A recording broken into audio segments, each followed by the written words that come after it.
history has not been kind to those who have chosen to move on, as people say, from the gospel of free acceptance by grace alone, that is, undeserved divine favor, undeserved by sinners, earned for them by Christ, through faith alone, sola gratia, sola fide. So what are we talking about when we talk about the Federal Vision movement? Well, it's a collection of doctrines about justification, salvation, the Christian life, the church, and the sacraments.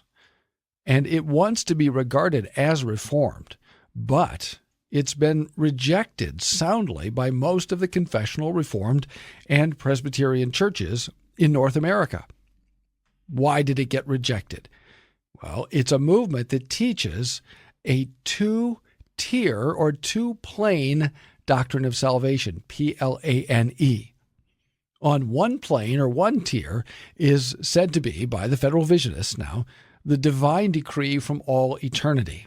Typically, they say that they agree with the Reformed on the decree, that it's unconditional and sovereign and so forth.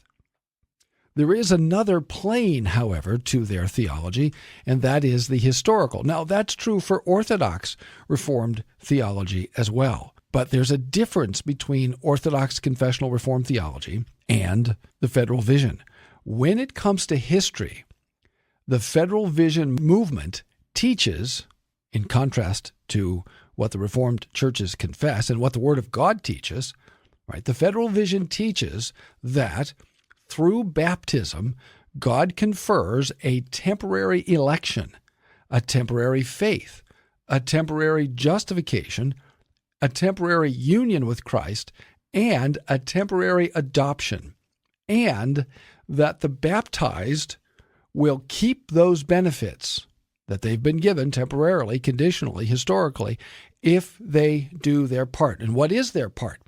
It is to cooperate with the grace they have been given in baptism.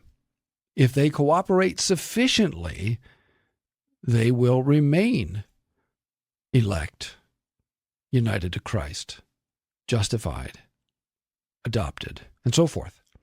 They teach that those who have been baptized, right, and who have received these benefits can, if they don't do their part, lose them.